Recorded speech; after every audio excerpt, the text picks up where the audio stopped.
Hey, welcome back, nerds. Fino here with a commentary slash walkthrough for the Valentine's 2022 Challenge Quest. This one pits you against Sei and Waver. Now, the big idea here is that Sei is gonna spam her NP into you, not because it's necessarily a special mechanic, but because she's an archer, and archers have 3 bars, which sucks. Listen, just imagine Gilgamesh in a dress. That's what you're dealing with.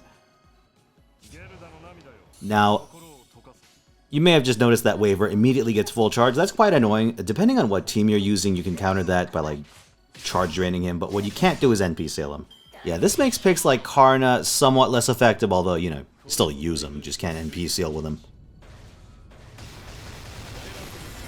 So, I'm running Atlas here, and while you might be tempted to cleanse off and attack anyway like I did, I wouldn't necessarily recommend that. A,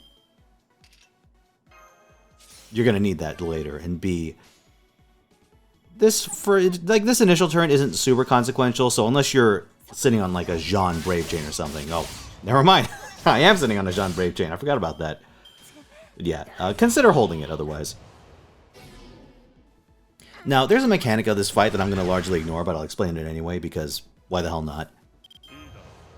So, Sei has a buff that every time she NPs, she applies effects to both her side and anyone on your side that doesn't have hard mitigation. So no evades, no invulns.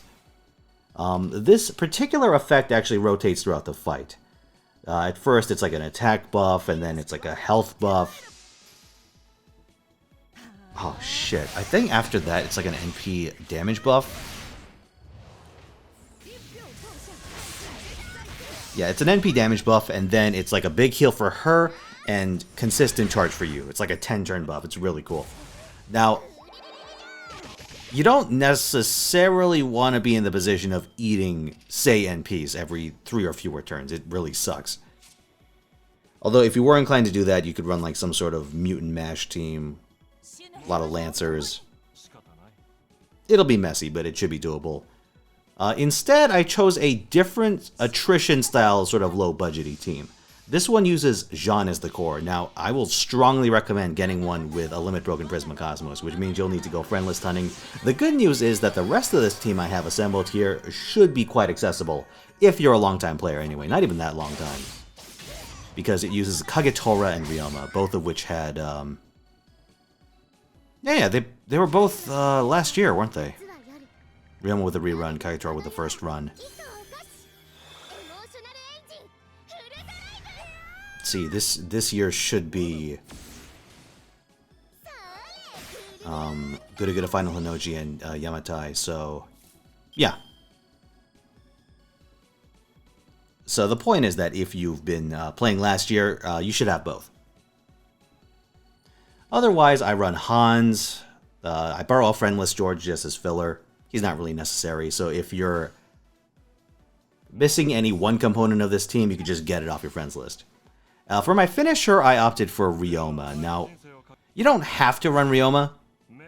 Really, any reasonably good rider will do, because what's going to happen is that with my strategy, you just grind down Sei completely first before you even touch Waver.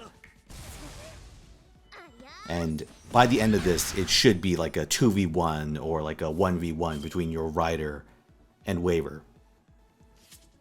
As a bit of a cheeky sort of tactical pick, I ran the Shroud of Magdalene, which reduces damage taken from male enemies. But for your rider, you could run anything like Origin Bullet, Golden Sumo, whatever you want, really. As long as your servant can slug it out with Waver, you'll be fine. Now, it is worth noting that Waver will have a couple of nasty tricks up his sleeve. Yeah, he can, A, drain your stars, which is really annoying, and B, he can remove your most recent buff, which is exceptionally annoying, although by the time Waver's by himself on the field, it's not quite as big of a deal, because you don't have to mitigate his NP. You will have to deal with being defense down and cursed, though, which, if you still have Jean by that point, which you should, what you could do is you could just have Jean cleanse that off. You could just eat the NP and then NP with hers the turn after. Now, one nice thing about Kagetora that you just saw there is that she will actually remove any special buffs that Sei gets, like say the one that Waver gives out for sucking your crit stars, or ones that she gives herself, like the one right there. That's a break bar buff. Crit damage. I believe it's crit damage. Let me double check. No, it's crit chance. Never mind.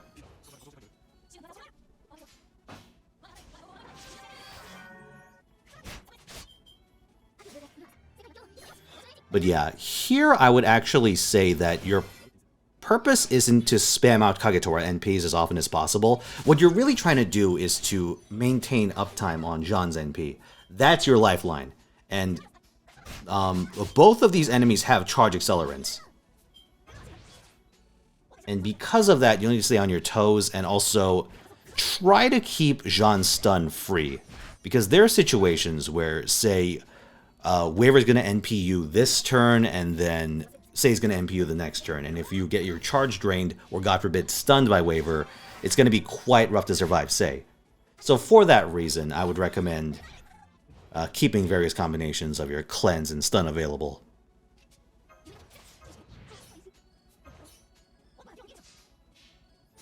Yeah. I sped up the footage at this point because a lot of this is just grinding and attritional. It's somewhat safe. I do scum at one point in this because I get a very unlucky quick charge.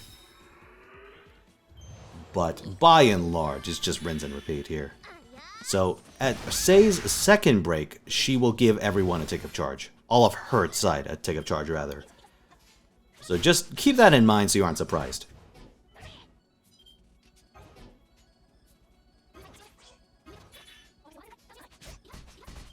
Let's see, is there anything else of note? Not particularly for a while. I did like another test run with... Well, it was with Kagetora, but I ran like a high-end setup using multiple Gudagada poster girls, Nero Bride, Paracelsus, stuff like that. For some insane reason, I ran Kentucky Rider as a finisher, which, you know, it's where my loyalties lie. Probably should have used Roma for that, but it worked reasonably well. I got kind of unlucky with stuns and stuff, but no, Kagetora can dumpster Sei if you have like a higher end setup. And in that case, you just need something to finish off Waver when the time comes.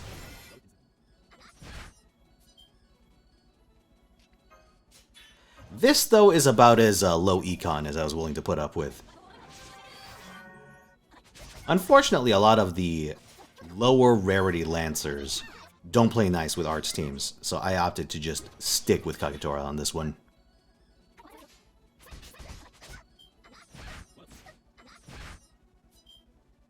Actually, wait a minute. I wonder if Benkei plays nice with an Arch team. Don't use Benkei.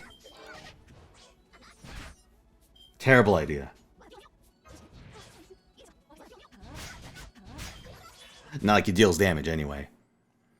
But no, if you happen to have a souped up Li Shuwen, you could also use him. His kit's kind of overkill for this particular quest.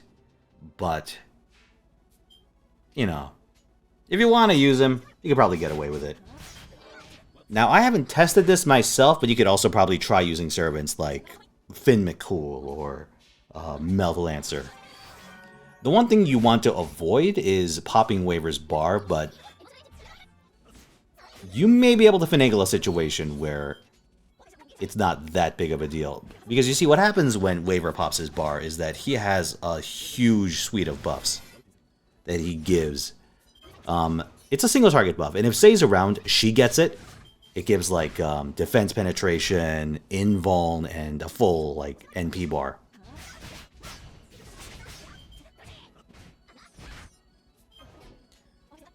It's quite annoying if she gets it, but the thing is that if Waver's by himself on the field, he gets it instead. And while eating another Waver NP is annoying, it's something you can play around quite easily. So the idea is that you'll want to fully kill Sei before you pop his bar. So as long as you can play around that, you might be able to get away with an AoE servant.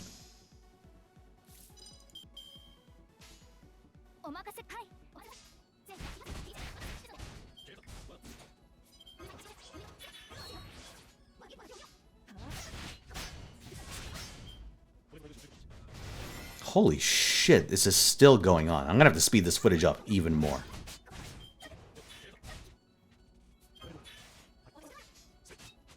Oh, actually, no, it's almost over. Alright, it's fine.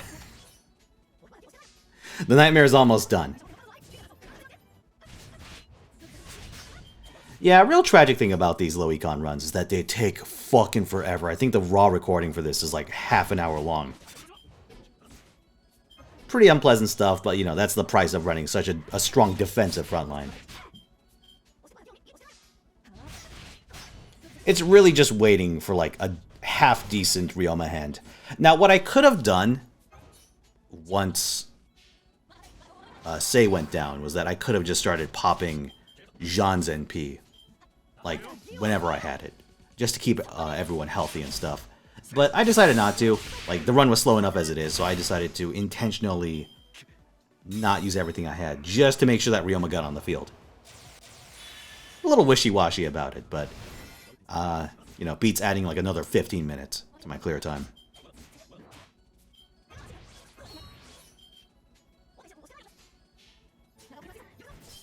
Obviously, waiver lottery is making this even slower, although Kagetora is about to bite it, which will be pretty convenient.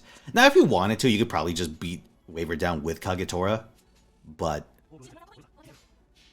you know, given that she's around during the early phases, probably ate a few crits, was around for a few waiver NPs, I wouldn't necessarily wager your entire run on that. So keep a secondary attacker.